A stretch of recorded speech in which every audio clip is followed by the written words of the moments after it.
रुक जाओ, रुक जाओ। भाग भाग, पीछे मुड़ के मत दिखना। सीआईडी वालों को अपना मुंह नहीं दिखाना है। जल्दी चलो वरना बुरी तरह से फंस जाएंगे हम। रुक जाओ ना तो गोली चला दूंगा मैं। श्रेया पकड़ो उन्हें।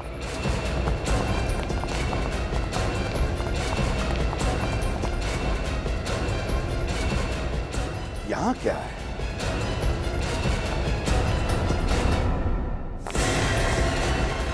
रुक जाओ।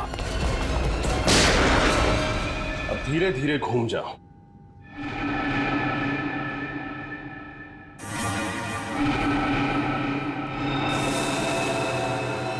अरे ये तीनों टेबल पर ऐसे क्यों पड़े हैं?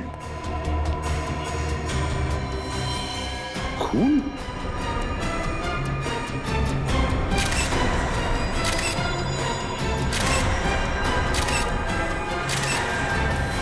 सिर के बीचों बीच गोली लगी है तीनों के। हाँ सर।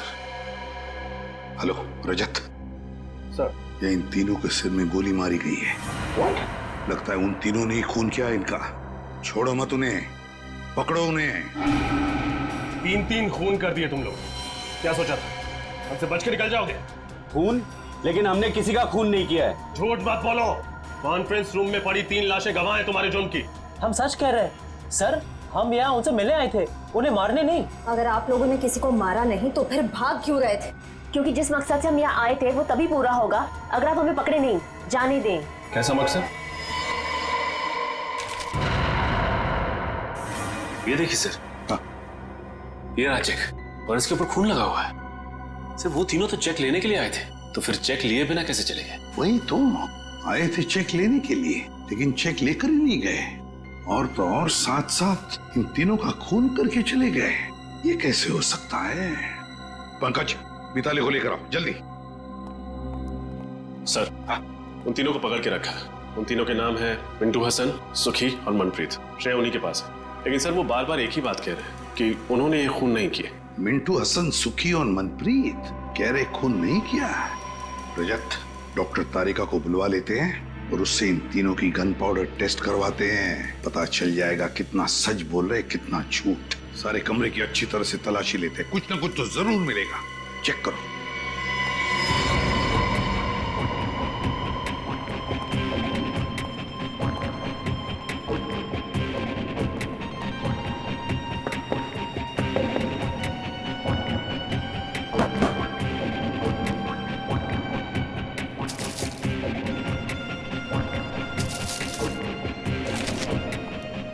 सर मिताली। ये सब कैसे हो गया? किसने किया ये सब? मिताली बताओ, यहाँ इस कॉन्फ्रेंस रूम में आने के लिए क्या तुम्हारे पूरे स्टाफ को परमिशन लेनी पड़ती है? हाँ सर, जब भी कॉन्फ्रेंस रूम में मीटिंग होती है कोई भी बिना इजाजत के इस कमरे में तो क्या इस फ्लोर पर भी नहीं आ सकता। और आज तो यहाँ बहुत जरूरी मीटिंग थी, इसीलिए कृतिका मैडम, रणबीर सर और ईशान सर ने कहा था कि किसी को भी यहाँ आने की अनुमति न दी जाए जब तक मीटिंग खत्म न हो जाए। तो फिर वो तीनों कैसे घुसे इस कॉन्फ्रेंस रूम में? क्या तुम भी शामिल हो उनके साथ? बताओ। नहीं सर, आप ऐसा कैसे कह सकते हैं? मैं भला अपने बॉसेस को क्यों मारूंगी? उन्हें तो कृतिका मैम ने परमिशन दी थी अंदर आने के लिए। सर हाँ, पूरा कमरा छान मारा है, कहीं कुछ नहीं मिला। कुछ भी नहीं मिला? कुछ भी नहीं मिला इस कमरे में? है ना बड़ी अजीब बात। यहाँ इस कॉन्फ्रेंस रूम में आने के लिए और यहाँ से बाहर जाने के लिए सिर्फ एक ही दरवाजा है। यही दरवाजा है ना? हाँ सर। फिर ये सब हुआ कैसे? कैसे हुआ ये सब? जब हम लोग यहाँ आ रहे थे तब ये तीनों भी, मिंटू हसन, सुखी और मनप्रीत, भागे जा रहे थे यहाँ से। क्यों? और वो भी बिना चेक लिए। सारा चक्कर क्या है? कुछ ना कुछ तो गड़बड़ जरूर है। सर हाँ, ये भी तो हो सकता है कि इन तीनों ने एक दूसरे को मार दिया हो। नहीं पंकज, मुझे नहीं लगता ऐसा हुआ है। अगर ये तीनों एक दूसरे को मारते तो कोई ना कोई गन तो हमें मिलती। कोई ना कोई गन। नहीं नहीं नहीं नहीं नहीं, इस सारी गुत्थी का जवाब इन तीनों के पास है। मिंटू हसन, सुखी, मनप्रीत।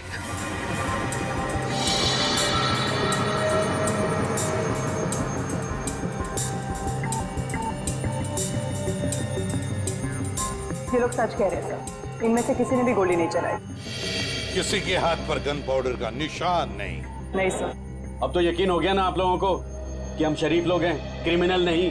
शरीफ लोग, मिंटू हसन, सुखी, मनप्रीत, शरीफ लोग इसलिए भाग रहे थे हमसे।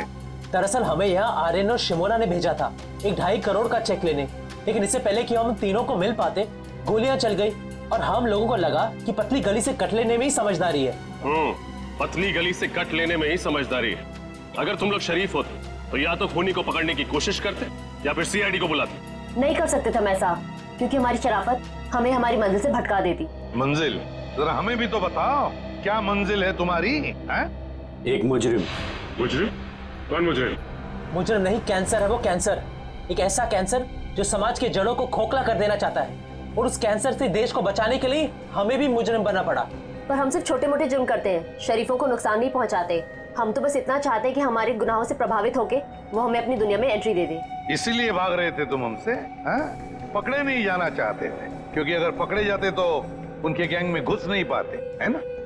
जी हाँ, क्योंकि अपने सारे काले धंधे सफेद चादर की आड़ में करता है, और जुर्म के दुनिया की कीचड़ की एक बूंद भी उसके पाप के महल को धाराशाही कर सकती है। इसीलिए हम नहीं चाहते थे कि हम आपके साथ पकड़े जाएं। लेकिन आप लोगों ने पकड़ ही लिया। ये शिमोना और आर्यन, इनका क्या संबंध है इस बात से? वो दोनों उसी के लिए तो काम करते हैं, और हम तो उन्हें बस सीढ़ी की तरह इस्तेमाल कर रहे थे ताकि उन तक पहुंच सके। मतलब शिमोना और आर्यन ने मिलवाया तुम्हें इस रणवीर, ईशान और कृतिका? जी हाँ, कल दोपहर आर्यन और शिमोना की नकली आर्ट एग्जीबिशन में। आर्यन और शिमोना दिख रहे हैं कहीं? वो रहे, शिमोना लाल सलवार में और आर्यन ब्लैक कोट में। अपने हुनर का गलत फायदा कैसे उठाया जाता है, कोई इनसे सीखे। न जाने कितने लोगों को उल्लू बनाया इन दोनों ने अपने आर्ट और एंटीक के चक्कर में। गुड, काफी अच्छी जानकारी है आपको पेंटिंग्स की। मुझे लगता है ये वाली पेंटिंग हमारे कॉन्फ्रेंस रूम के लिए काफी अच्छी रहेगी। क्यों कृतिका? वाकई इस पेंटिंग में कुछ तो कशिश है। बिल्कुल ठीक कहा आपने कृतिका जी। एक नायाब हीरे की कीमत एक अच्छा जौहरी ही परख सकता है, और आपकी आंखों में परखने की नजर कूट कूट कर भरी है। पर 3 करोड़ तो ज्यादा ही है इस पेंटिंग के लिए। अरे कैसी बातें कर रहे हैं आप? इस पेंटिंग के लिए 30 करोड़ भी कम है। और वैसे भी जो चीजें अनमोल होती है ना, उनकी कीमत नहीं लगाई जाती। क्यों आर्यन? क्या डायलॉग मारा है। जो चीज अनमोल होती है ना, उसकी कोई कीमत नहीं बताई जाती। देखना, इस पे तीनों के तीनों क्लीन बोल्ड हो जाएंगे। पर कुछ तो कम कीजिए, बहुत ज्यादा है। भाई, हमें कृतिका जी की मुस्कान बहुत पसंद आई। जी शुक्रिया। आप एक काम कीजिए, 3 की जगह 2.5 करोड़ दे दीजिएगा। ठीक? ठीक है, डन करते हैं। तो फिर ठीक है, कल हम सारी पेंटिंग्स आपके ऑफिस में भिजवा देते हैं और आपसे चेक भी ले लेंगे। ठीक है। तो फिर बोलिए, कल कितने बजे तक कॉन्फ्रेंस रूम में आएंगे आप पेंटिंग्स देखने के लिए? 11 बजे सही रहेगा। 11 बजे मिलते हैं। डन। डन। Thank you.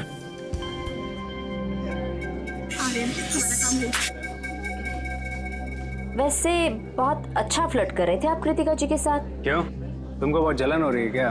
कहो तो थोड़ा सा फ्लर्ट तुम्हारे साथ भी कर लो। भाई थोड़ी फ्लर्टिंग मेरे साथ भी कर लो mister Aryan. Aryan?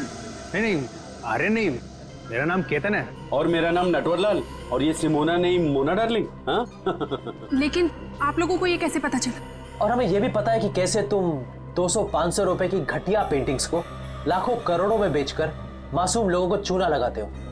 Good job. Kritika जी का दिल टूट जाएगा जब उन्हें पता चलेगा कि ये पेंटिंग नकली है, और वो जो आप उनकी मुस्कान की तारीफ कर रहे थे वो भी नकली है। समझे? कितना पैसा चाहिए तुम लोगों को? बड़े समझदार हो, जल्दी मुद्दे पे आ गया। हाँ, एक ठग को दूसरे ठग को समझने में ज्यादा वक्त नहीं लगता। हमें तुम्हारा पैसा नहीं चाहिए, हमें उस आदमी का पता चाहिए जिसके लिए तुम काम कर रहे हो। लेकिन क्यों? आप लोग हमारे बॉस तक क्यों जाना चाहते हैं? ये सोचना तुम्हारा काम नहीं है। अगर तुम चाहते हो कि तुम्हारी 420 की गाड़ी सही सलामत चलती रहे, तो जैसे कह रहे हैं वैसा ही करो। ठीक है, लेकिन आप लोगों को हमें ये गारंटी देनी पड़ेगी कि हम दोनों का धंधा चौपट नहीं होगा। दे सकते हैं? नहीं होगा। बस अब बताओ कैसे पहुंचेंगे उस तक? बहुत सरल है, बस आप लोगों को उन्हें यकीन दिलाना पड़ेगा कि आप लोग हमारे लिए काम करते हैं। पर वो कैसे होगा? सिंपल है, कल इस पेंटिंग के 2.5 करोड़ का चेक हम लोग नहीं, आप लोग लेने जाएंगे। शिमोना का इन तीनों से पूछना कि तुम लोग कॉन्फ्रेंस रूम में कितने बजे तक रहने वाले हो, ये बात कुछ हजम नहीं हो रही है। सर हो सकता है इन तीनों का खून आर्यन और शिमोना ने किया हो। उन्हें ऐसा लगा हो कि हमारा भी काम हो गया और ये तीनों भी फंस गए। पंकज, जो तीनों भी आर्यन और शिमोना के कस्टमर्स थे तो वो उन्हें क्यों मारेंगे? नहीं नहीं नहीं नहीं, कुछ और ही चक्कर है। अच्छा एक बात बताओ, तुम लोगों को कुछ याद आता है? कोई ऐसी खास बात जो हमें बताना भूल गए हो तुम? एसीपी सर, एक फोन तो आया था आर्यन को? नहीं, रणवीर को। और वो बहुत गुस्से में बात कर रहा था फोन पे। नहीं, क्या बात कर रहा था वो? Excuse me. हेलो, क्या ऐसे कैसे खराब हो गया? उसे जल्दी से ठीक करवाओ। कल सुबह 11 बजे मेरी एक बहुत जरूरी मीटिंग है, उससे पहले ये काम हो जाना चाहिए, समझे?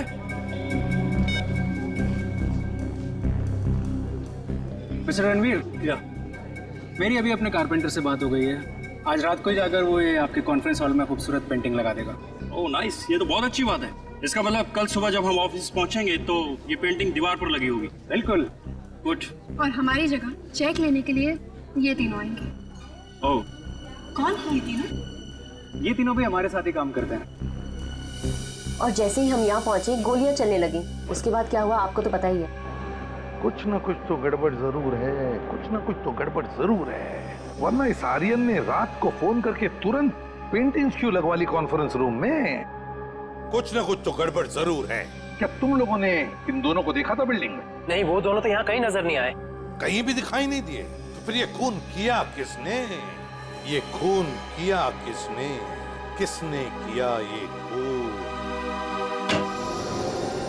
सुन के पता चला गोलियां कैसे चली? हाँ पता तो चला है कुछ, शायद मदद मिल जाए। तो बता दे। उसे कृतिका, ईशान और रणवीर ऐसे ही बैठे थे ना कॉन्फ्रेंस रूम में? बिल्कुल ऐसे ही बैठे थे और तीनों के सिर के बीचों बीच गोली लगी है। और वो गोली एक ही कैलिबर की है बॉस, जो तीनों को लगी है। और तीनों को गोली 55 से 60 डिग्री के एंगल से चली है, ऐसे।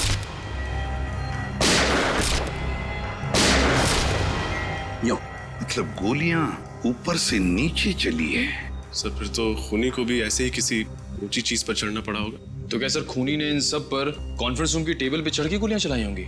नहीं निखिल, कॉन्फ्रेंस रूम की टेबल पर चढ़कर कैसे गोलियां चलाएगा?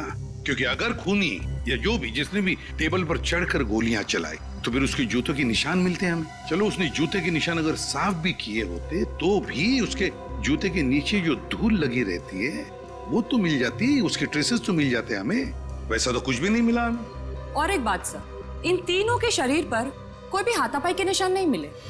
ओह, कोई भी हाथापाई के निशान नहीं?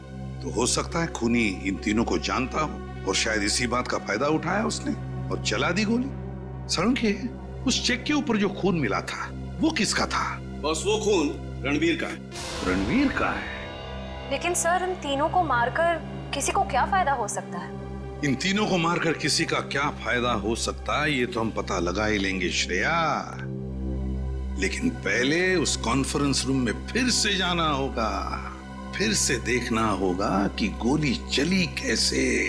ऊपर से कुछ ना कुछ तो है उस कॉन्फ्रेंस रूम में जो हमारी नजरों से छूटा है। इस कॉन्फ्रेंस रूम में जाकर फिर से अच्छी तरह से देखते हैं, अच्छी तरह से। तो तुम हो विशाल, इस कंपनी के चौथे और सबसे बड़े हिस्सेदार। जी सर। इन तीनों की मौत के बाद तो तुम कंपनी के मालिक बन गए हैं? जी सही कहा आपने। मुबारक। मिठाइयाँ लाए हो? मिठाई?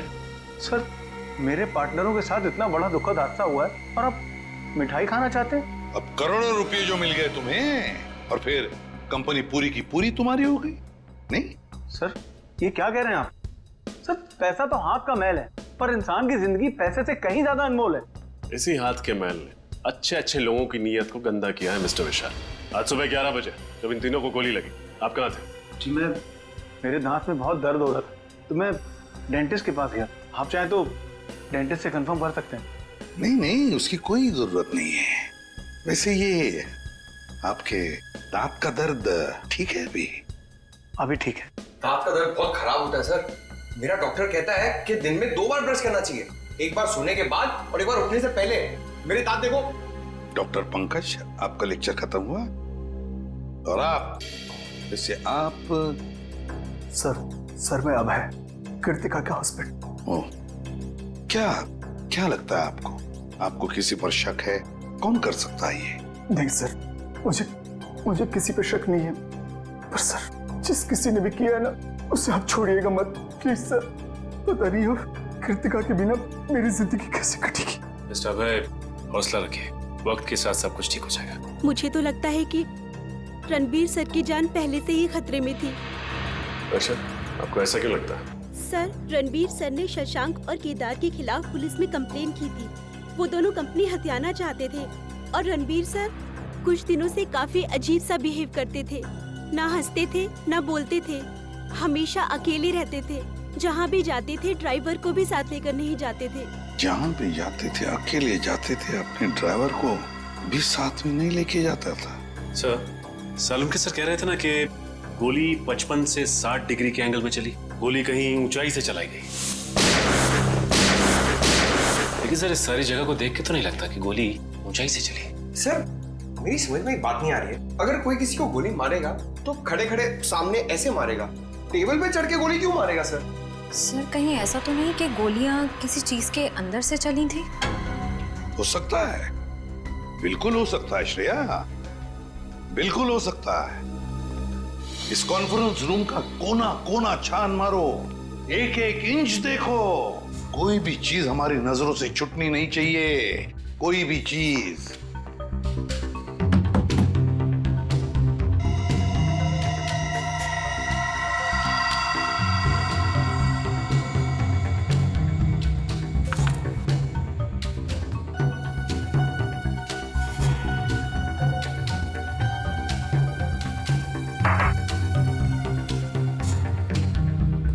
सर, फिर से कुछ नहीं मिला। रजत, एक बात समझ में नहीं आ रही है। इतना बड़ा प्रोजेक्टर का स्क्रीन है, प्रोजेक्टर का रिमोट है, मगर प्रोजेक्टर कहीं दिखाई नहीं दे रहा है। क्योंकि सर प्रोजेक्टर सीलिंग के अंदर लगा हुआ है। प्रोजेक्टर सीलिंग के अंदर लगा हुआ है? अच्छा, तो क्या हम उसे नीचे उतार सकते हैं? जी सर। कैसे? सर, वो जो रिमोट में ऊपर वाला बटन है, उसको दबाएंगे आप तो ये प्रोजेक्टर नीचे आ जाएगा।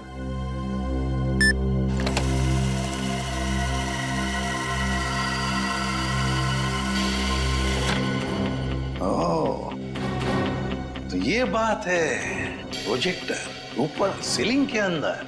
विशाल जी, एक बात बताइए, ये रणवीर, ईशान और कृतिका, ये तीनों भी क्या मीटिंग के वक्त इन्हीं कुर्सियों पर बैठते थे या कहीं पर भी? जी हाँ सर, जब भी हम मीटिंग लेते थे कॉन्फ्रेंस हॉल में, ये तीनों इन्हीं जगहों पर ही बैठते थे। इन्हीं 3 कुर्सियों पर बैठते थे। रजत, उतारो इस प्रोजेक्टर को नीचे, खोलो।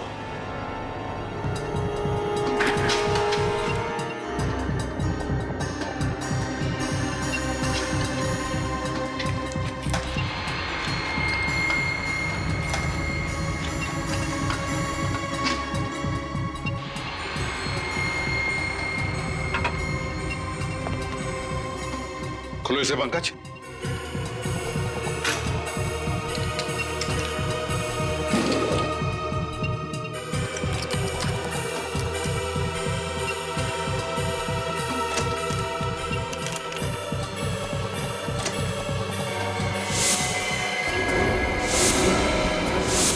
वाह रे वाह, इसमें तो गन फिट की गई है। प्रोजेक्टर के अंदर गन लगा के रखी है। मतलब खूनी जानता था कि ये तीनों सब इन्हीं कुर्सियों पर बैठते थे। जैसे इन कुर्सियों पर बैठे, प्रोजेक्टर के गन में से गोलियां चली और काम खत्म। हाँ सर, ये तीनों बेचारे कहाँ जानते थे कि प्रोजेक्टर के नीचे आते ही और गोलियां चलेंगी और तीनों मारे जाएंगे। मगर सर, प्रोजेक्टर में गन फिट की किसने? गन फिट की किसने? सर, मिंटू हसन कह रहे थे ना कि उन्होंने रणवीर को फोन पर किसी से बात करते हुए सुना था और रणवीर कह रहा था कि आज ही ठीक हो जाना चाहिए। उसे जल्दी से ठीक करवाओ। कल सुबह 11 बजे मेरी एक बहुत जरूरी मीटिंग है, उससे पहले ये काम हो जाना चाहिए, समझे? कहीं रणवीर उस प्रोजेक्टर की बात तो नहीं कर रहा था? हाँ, हो सकता है। मिताली, क्या मीटिंग से पहले किसी ने इस प्रोजेक्टर को हाथ लगाया था? कोई रिपेयर करने आया था? सर, कल रात को आर्यन और शिमोना आए थे ये पेंटिंग लगाने के लिए। उसी दौरान एक इंजीनियर भी आया था प्रोजेक्टर ठीक करने के लिए। उस वक्त आप यहाँ थे? नहीं सर, मैं नहीं थी। रात हो गई थी तो मैं घर चली गई थी। मुझे वॉचमैन ने बताया। कौन था ये इंजीनियर? पता नहीं सर, कोई नया इंजीनियर था। वॉचमैन कह रहा था कि पहली बार देखा है। उस इंजीनियर ने अपना नाम, पता, नंबर तो दिया होगा? नहीं सर। कोई नया इंजीनियर जिसका नाम नहीं, पता नहीं, नंबर नहीं। वाह रे वाह, बहुत बड़ी प्लानिंग की इस खूनी ने। पहले इसने प्रोजेक्टर को बिगाड़ दिया, फिर अपने आदमी को बुला लिया इसे रिपेयर करने के लिए, इस नए इंजीनियर को, और उसके जरिए उसने ये गन फिट कर दी इस प्रोजेक्टर में। मगर ये इंजीनियर उसी वक्त आया था जिस वक्त आर्यन और शिमोना ये पेंटिंग लगाने आए थे। ओह, तो इसका मतलब है आर्यन और शिमोना, ये दोनों का कोई ना कोई कनेक्शन जरूर है इन 3 खूनों के साथ। सर, ये आर्यन और शिमोना हर जुर्म से पहले अपनी पहचान बदल लेते हैं। शायद इस वक्त भी अपने नए जुर्म के बारे में सोच रहे हैं। हाँ, तो पता लगा ये आर्यन और शिमोना इस बार अपने चेहरे पर कौन सा नया चेहरा लगाने वाले हैं। शशांक और केदार, पता है इस कागज में क्या है? क्या लिखा है सर? तुम्हारे अतीत का इतिहास। कैसा इतिहास? किस तरह आप लोग बड़ा मगरमच्छ बनकर छोटी मछलियों को खा जाना चाहते हैं, इसका इतिहास। अब तक कुल 15 कंपनियों को आप लोग अपनी कंपनी में शामिल कर चुके हैं, या तो पैसे का लालच देकर या फिर धोखाधड़ी से। इसमें गलत क्या है सर? हर बिजनेसमैन का एक सपना होता है कि वो अपना कारोबार फैलाए। आप लोग बस वही कर रहे हैं, मगर गलत ढंग से कर रहे हैं, गलत ढंग से। ये है वो 7 लोग जिन्होंने तुम्हारे खिलाफ कंप्लेंट दर्ज की है पुलिस में। इसमें रणवीर भी है। सर, वो कहते हैं ना, इंसान जैसे जैसे कामयाब होने लगता है तो उससे जलने वालों की तादाद भी बढ़ने लगती है। ये लोग जलते हैं हमसे सर। झूठ! इसलिए बिना वजह ये लोग हमारी तरक्की में बाधा डालने की कोशिश कर रहे थे। ये लोग झूठ बोल रहे हैं। क्या तुमने इन लोगों को धमकी नहीं दी कि तुम्हारी कंपनी हमें दे दो? हाँ या ना? नहीं सर, हमने इन्हें धमकी नहीं दी थी, सिर्फ प्यार से विनती की है। प्यार से विनती की? सीधे सीधे बता दो, क्यों मारा तीनों को? यकीन मानिए मेरा सर, हमने इन्हें नहीं मारा। हाँ सर, हम तो इन्हें जानते भी नहीं है। जानते भी नहीं? ठीक है, निकल, जरा दिखाओ इन्हें फोटो। गौर से देखो, पहचानते हो इन्हें? नहीं सर, हम इन्हें नहीं पहचानते। ये शिमोना है और ये आर्यन, आपकी तरह 420। आर्यन और शिमोना, हम ये नाम पहली बार सुन रहे हैं सर। हाँ सर। सर, मुझे लगता है ये दोनों सच कह रहे हैं। उन तीनों के खून में इनका हाथ नहीं है। श्रेया, इतनी जल्दी ये कहना ठीक नहीं है। और अगर मान भी लिया कि इन दोनों ने खून नहीं किया, तो फिर खून किया किसने? ये खून किसी ऐसे आदमी ने किया है जो अंदर वाला है, अंदर वाला, और जो जानता था कि ये रणवीर, ईशान और कृतिका वहां उस कॉन्फ्रेंस रूम में 11 बजे आने वाले थे। सर, जिस क्लाइंट के साथ मीटिंग थी, हो सकता है वही हो इस सब के पीछे। हाँ, मगर विशाल और मिताली, इन दोनों ने तो हमें उसके बारे में कुछ नहीं बताया। सर, हो सकता है उन दोनों को पता ही ना हो कि ये मीटिंग आखिर थी किसके साथ। हो सकता है। सर, अक्सर जो बातें साथ वालों को पता नहीं होती हैं, वो बातें उनके ड्राइवर्स को पता होती हैं। तो ठीक है, ड्राइवर से पूछताछ करो।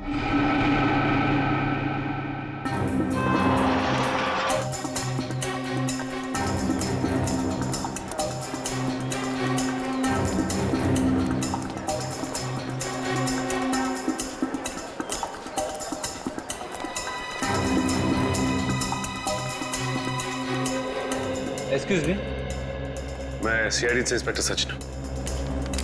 आप जरा ये दोनों फोटो देखिए। क्या ये लड़का और लड़की आपके यहाँ पासपोर्ट बनवाने आए थे क्या? नहीं सर, ये दोनों तो कभी नहीं आए। पूरे यकीन से कह सकते हैं कि कभी नहीं आए? हाँ सर, मैं पूरे यकीन से कह सकता हूँ कि ये नहीं आए। Thank you. वेलकम। ये आर्यन और शिमोना है। क्या ये दोनों आपके बैंक में नया अकाउंट खुलवाने आए थे? आर्यन और शिमोना? एक मिनट सर।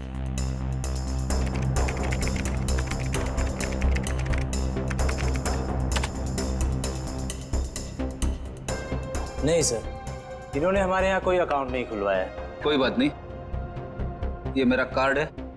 अगर ये दोनों आपके बैंक में आए तो मुझे फौरन इन्फॉर्म कर दीजिए। Okay sir. Okay, thanks. Address तो यही बताया था ना उन लोगों ने? Yes sir.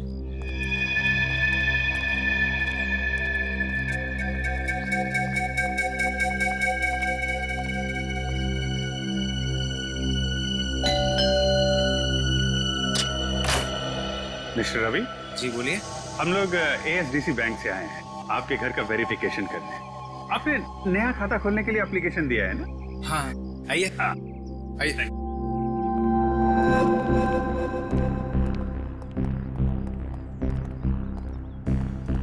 बहुत बढ़िया घर बनाया आपने सर। अच्छा सपना मैम है ना, उनके भी सिग्नेचर्स लगेंगे। अच्छा हाँ। सपना सपना क्या हुआ रवि? बड़े अच्छे कलाकार हैं आप लोग। आर्यन को रवि और शिमोना को सपना बुलाते हैं। मतलब आप लोगों का खेल खत्म हो चुका है मिस्टर आर्यन और मिस शिमोना। कौन हो तुम लोग और हमारा असली नाम कैसे जानते हो? अरे भैया सुनो, जिस स्कूल में तुम पढ़ते हो ना उसके हम लोग हेडमास्टर्स रह चुके हैं और तुम्हारे जैसे 420 हमारे जेब में लेके घूमते हम लोग। देखो देखो मुझसे पंगा मत लो, बहुत खतरनाक आदमी हूं मैं। CID से खतरनाक तो नहीं हो सकते ना? CID? अरे कहाँ जा रहे?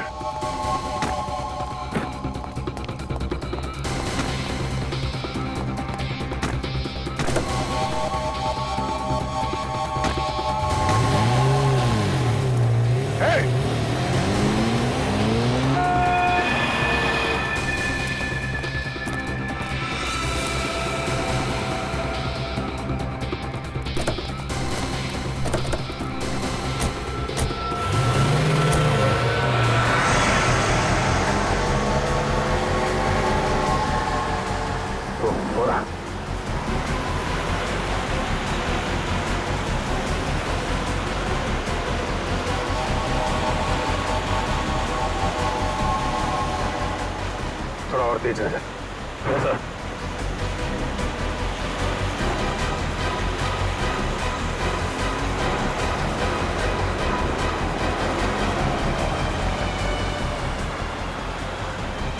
और टेकर।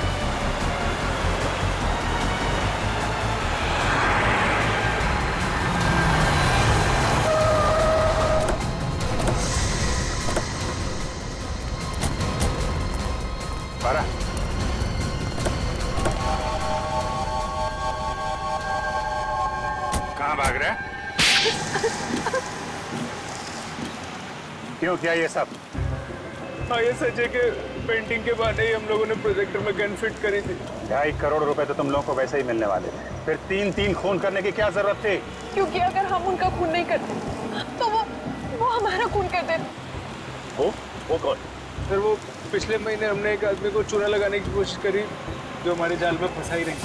हाँ, तो मैं कैसे यकीन कर लूं कि जो जेवरात आप हमें बेचना चाहते हैं वो सब असली हैं और राजा महाराजाओं के वक्त के हैं? अगर आपको हमारे ऊपर यकीन नहीं तो ये रहा उसका प्रमाण पत्र। ये मिस्टर अभिमन्यु, उस राजघराने के वारिस, उनका नाम और नंबर इसी में। और वैसे भी अगर आपके बॉस को हम पर यकीन नहीं होता तो नीलामी में 5 करोड़ रुपए की बोली क्यों लगाते? ठीक है, बिना भरोसे के कोई भी सौदा पक्का नहीं हो सकता है। ये लीजिए अपनी रकम।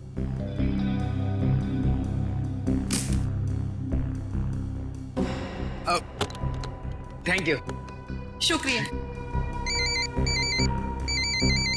Thank you. हेलो, क्या? अरे पकड़ो इन्हें! अरे सब नकली है! अरे जेवरात नकली है, पकड़ो!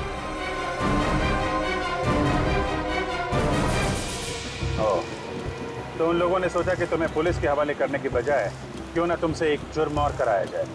सर, हम तो खून करने के बारे में सोच भी नहीं सकते। हम लोगों से पैसे ले, उनकी चाहने नहीं लेते। खून करने से इतना ही परहेज था तो क्यों साथ दिया उन लोगों का?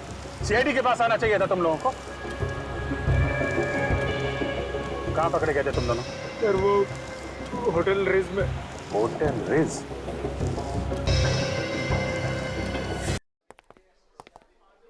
Excuse me. आइए सर, आप डिलक्स रूम AC लेंगे या नॉन AC सर? CID क्या बात है सर? सब ठीक तो है ना? ठीक तो कुछ भी नहीं है। इन तीनों को जानते हो? नहीं तो सर। नहीं पहचानते? मैं नहीं पहचानता सर। बुला अपने मैनेजर को। अरे वो रहे। मैनेजर साहब जल्दी आइए, CID वाले आए हैं। क्या हुआ सर? इन फोटोज को जरा ध्यान से देखिए। ये रणवीर, ये आर्यन और ये शिमोन। जरा डिटेल चेक करके बताइए, क्या ये आपके होटल में आए थे? ठीक है सर। नहीं सर, ये नाम के लोग तो हमारे होटल में कभी नहीं आए। शायद नाम बदल कर रह रहे हो। सर नाम बदल के आए होंगे तो पता नहीं, लेकिन पहले इन्हें इस होटल में आते हुए कभी नहीं देखा सर, जहाँ तक मेरा ख्याल है। जहाँ तक आपका ख्याल है। हेलो, हाँ जरा अंदर आना था।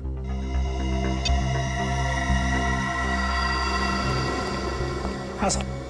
अच्छा ये बताओ कि रणवीर साहब यहाँ इस होटल में अक्सर आते थे? हाँ साहब, हफ्ते में 2-3 बार आ ही जाते थे किसी से मिलने। सुन लिया मैनेजर साहब आपने, कमाल की याददाश्त है आपकी। जो ग्राहक अक्सर आपके होटल में आते हैं आप उन्हें भी भूल जाते हैं? जी वो क्या हुआ, आपकी जुबान क्यों लड़खड़ाने लगी? सर जबान नहीं सर। क्या छिपा रहे हैं आप हमसे? सर कुछ भी नहीं छुपा रहा हूँ मैं। हेलो, हाँ सर। क्या? ओह तो ये बात है। हाँ सर मैं होटल रेट्स में ही हूँ, मैं खाली होकर आपको फोन करता हूँ। Okay okay. क्या हुआ? शिमोना और आर्यन ने अपना गुनाह कबूल कर लिया है। 10 दिन पहले इसी होटल में एक ज्वेलरी एग्जीबिशन हुआ था, जिसमें फिर से उन लोगों ने एक बार किसी को बेवकूफ बनाने की कोशिश की, लेकिन नाकामयाब रहे। अब क्या कहना है आपका मैनेजर साहब? हाँ, हम लोगों को माफ कर दो सर, किसी ने हम लोगों को पैसे दिए थे ताकि आप लोगों के सामने मुंह ना खोले। अब मुंह खोलने का समय आ गया है। अब ये बताओ कि ये पैसे तुम्हें किसने दिए थे, और रणवीर इस होटल में किससे मिलने आता था? सर वो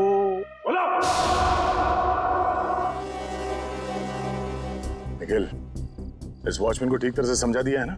हाँ सर समझा दिया, लेकिन थोड़ा डरा हुआ है। सर ये जो कोई भी है जो आर्यन और शिमोना को फंसा रहा है, बहुत चालाक है। वो खुद तो कभी सामने नहीं आया, उसने अपना सारा काम अपने स्टाफ के जरिए करवाया। हाँ श्रेया, पर अब इस चेहरे का मुखौटा ज्यादा देर तक नहीं रहेगा। बहुत जल्द हम इसके जुर्म के खेल का पर्दाफाश कर देंगे। सर नाम लिया और मुजरिम हाजिर।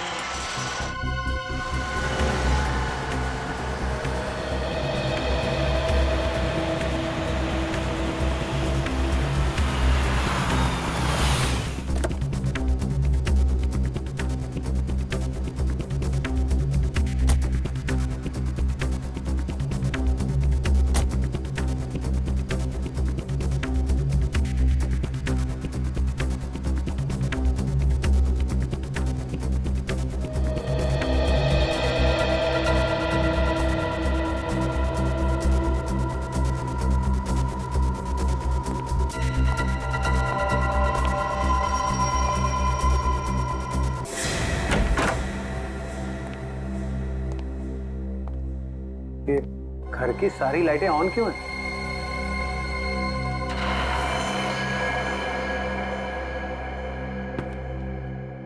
कौन है? कौन है वहां पर? नीचे आओ। अरे क्या हाल है विशाल भाई, कैसे हो? दांत का दर्द कैसा है? मैंने कहा था ना आपको 2 बार ब्रश करना सोने के बाद उठने से पहले। तुम यहाँ क्या कर रहे हो? क्या आप मुझे यहाँ देख के खुश नहीं है? तो जरा पलट के इस तरफ देखो, शायद हमें देख के कुछ खुशी मिल जाए आपको। अरे सर आप लोग यहाँ पर मेरे घर में? क्या खूनी का पता चल गया सर? हाँ पता चल गया, तो हमने सोचा कि खुद चल के अपने हाथों से उसका जबड़ा हिला दे। जबड़ा हिला दे? सर तो उसके लिए तो आपको खूनी के घर में होना चाहिए, फिर भला आप यहाँ मेरे घर में क्या कर रहे हैं? अपना एक गाल जरा यहाँ लाना। आजा। सर आपको मुझ पर शक है? शक नहीं, पूरा यकीन है। सर कहाँ जा रहे हो विशाल बाबू? अपनी कंपनी का शेयर छोड़ चल। मेरे मिट्ठू, अब एक अच्छे तोते की तरह चुपचाप सच बताना शुरू करते हैं, समझा? बोल। सर ये सच है कि मैंने रणवीर, ईशान और कृतिका के खून में साथ दिया था, पर सर मैंने उनके खून की साजिश नहीं रची थी सर। तुमने नहीं रची? नहीं सर। तो फिर किसने रची? मुझे नहीं मालूम सर वो कौन, मैं उससे कभी मिला भी नहीं सर। सर वो हमेशा अपने वकील को भेजता था मुझसे बात करने के लिए। सर लगता है हमें गुमराह करने के लिए कहानियां बना रहा है। उन तीनों की मौत के बाद सारी दौलत तो इसकी हो गई, उसके पास सबसे ठोस वजह थी उनको मारने की। नहीं मैम, सर वो चाहता था कि मैं इस कंपनी को दिवालिया घोषित कर दूं और उसके बाद इस कंपनी को एक नकली फर्म में बेच दूं, ताकि वो बाद में उस नकली फर्म से कंपनी को वापस खरीद ले। बहुत लंबी प्लानिंग की थी खूनी ने। अब तुम एक काम करो, उस वकील को फोन लगाओ और उससे वो कहना जो अब हम तुम्हें बताएंगे। हैं?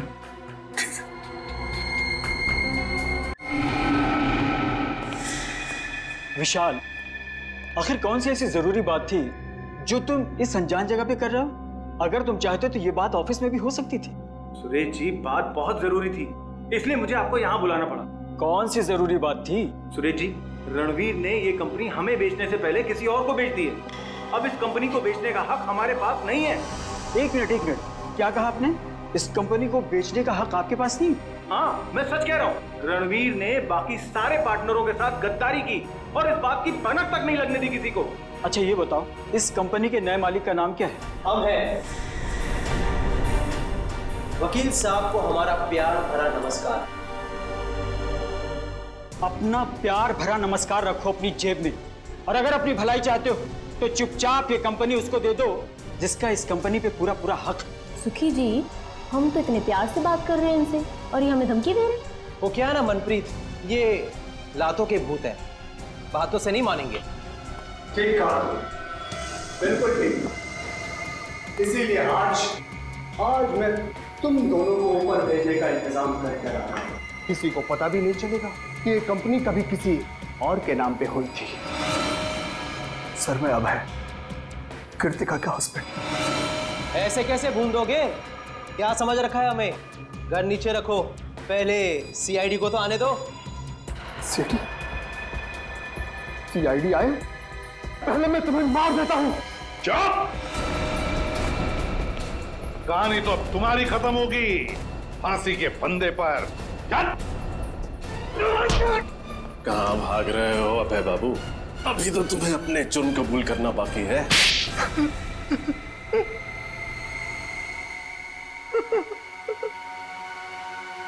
तीन खून करके पेट नहीं भरा तो और 2 खून करने चले थे। हा? और खून करूंगा मैं, और करूंगा। जो भी मेरे और मेरी कंपनी के बीच में आएगा वो सबको मरना पड़ेगा। गद्दारी की थी मेरी पत्नी कृतिका ने मेरे साथ। कैसी गद्दारी? मैंने कृतिका, ईशान और रणवीर को पार्टनर बनाया था अपनी कंपनी में ताकि वो तीनों मेरी मदद कर सके बिजनेस में, पर उन तीनों ने मिलकर मेरा ही पत्ता काट दिया मेरी कंपनी से। और ये विशाल जिसे मैंने लाया था, इसका हिस्सा मुझसे भी ज्यादा है मेरी कंपनी में। और इसलिए तुमने विशाल को अपने साथ मिला लिया और प्लान बनाया रणवीर, ईशान और कृतिका को मारने का, है ना? क्यों विशाल? फिर तुमने आर्यन और शिमोना की मदद ली और कॉन्फ्रेंस रूम के प्रोजेक्टर में वो मैकेनिज्म फिट कर दिया और ये बेचारे तीनों के तीनों मारे गए। तुम्हें पता था कि तीनों मरने के बाद इनका सारा हिस्सा विशाल को मिलेगा और विशाल कंपनी का मालिक बनेगा, और फिर किसी भी तरह से तुम विशाल से कंपनी हथिया लोगे। क्यों, है ना? हाँ, फिर क्या करता मैं? अपनी खोई हुई कंपनी पाने के लिए यही एक रास्ता था मेरे पास। पर अफसोस अभय जी, तुम्हारा ये रास्ता फांसी के फंदे पर जाके खत्म होता है। फांसी के फंदे पर। और विशाल, तुम भी नहीं बच सकते, क्योंकि मुजरिम का साथ देने वाला भी उतना ही बड़ा मुजरिम होता है। ले जाओ इन। चलो। सर मुझे माफ कर दीजिए सर, मुझे माफ कर दीजिए सर। चलो सर, मेरे कुछ नहीं है सर, मुझे माफ कर दीजिए। केस तो सॉल्व हो गया। हाँ रजत, ये केस तो सॉल्व हो गया, मगर वो तीनों कहाँ हैं? मिंटू, हसन, सुखी, मनप्रीत, उन तीनों ने भी बहुत मदद की हमारे इस केस में। पता नहीं कहाँ है सर, उनकी कोई खबर ही नहीं। अच्छे बच्चे बता रहे थे मंजिल के बहुत करीब पहुंचने वाले हैं। 26 तारीख बजाते रहो। अच्छे बच्चे तो 26 तारीख को बजाते रहो। मिंटू, हसन, सुखी और मनप्रीत बजाते रहो।